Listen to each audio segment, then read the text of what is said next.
"Ah, now that's a fine picture," Aunt Mary said, pulling up a chair. "Where did you get that one?"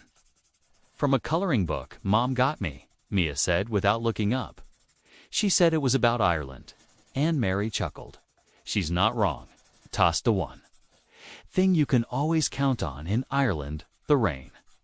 It's a bit like a constant companion, isn't it? One minute the sun is shining, and the next you're soaked to the bone." Mia picked up a blue crayon and began to color the raindrops.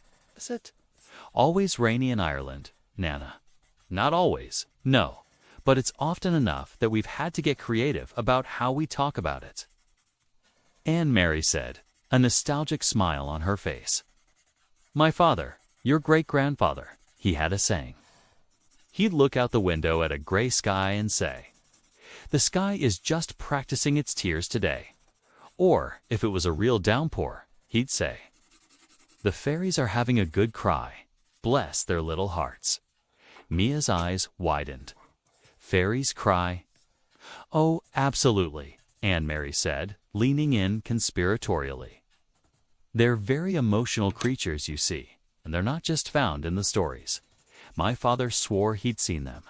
He told me a story once about a time he was a young boy, maybe 10 years old, and he was out helping his own father mend a fence on the farm.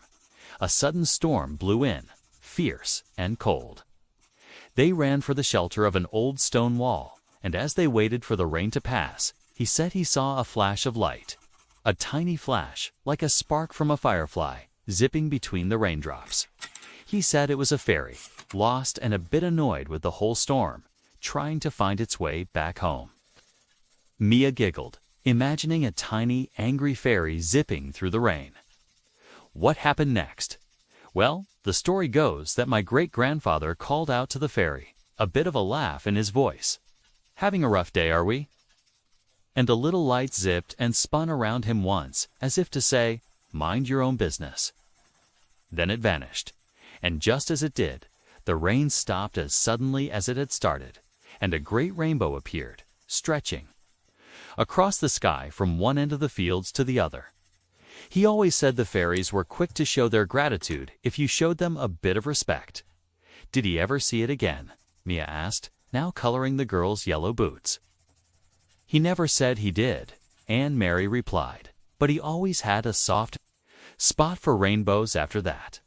He said they were a reminder that even the biggest storms have a bit of magic in them if you know where to look. It's about finding the silver lining, you see. That's a very Irish thing to do." Aunt Mary reached for a red crayon and began to color the girl's coat. "Speaking of character development," she said, "there's a story I heard from my mother about the old woman who lived up on the hill near the bogs. Her name was Eileen, and she had the most beautiful garden in the whole village, full of roses and hydrangeas. Everyone wondered how she managed it, with all the rain. Her garden should have been a muddy mess, but it was just thriving. People would ask her, 'Eileen, what's your secret?' And she'd just smile and say, 'I tell the plants that the rain is just the universe watering them with its love.' It's all in the perspective, my dears." Mia smiled, thinking about the rain being love. It was a much nicer way to think about it than just being bad weather. "So you see," Aunt Mary continued, "we learn to dance with the rain in Ireland. Don't complain about it. We make up stories about it. We see it as a chance for a cup of tea by the fire, a good excuse to read a book, or, as your picture says, a bit of character development. It makes us resilient. It makes us appreciate the sunshine when it finally arrives, and oh, how we celebrate the sunshine." Mia finished coloring the raincoat, a vibrant red. She then colored the puddle at the girl's feet, a sparkling blue. "So the grumpy girl is just having her character developed?" "Exactly," Aunt Mary said, squeezing her hand. "She's learning that a bit of rain never hurt anyone, and in fact, it might even make you stronger. Now, what's that grumpy face all about, I wonder? Perhaps she just needs a nice, warm cup of tea to go with her character development." Mia giggled. "I think so too, Nanna." As Mia began coloring the girl's face with a peach crayon, Aunt Mary watched her, thinking about the simple wisdom in the coloring page.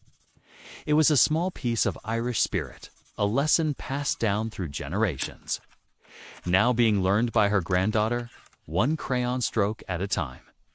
I'm glad you enjoyed the story. If you'd like more tales and illustrations like this one, be sure to subscribe and like for more content. You can also find this coloring page and many others in the complete book, now available on Amazon. Was not an obstacle. It was an opportunity, and that, she knew, was the truest Irish story of all.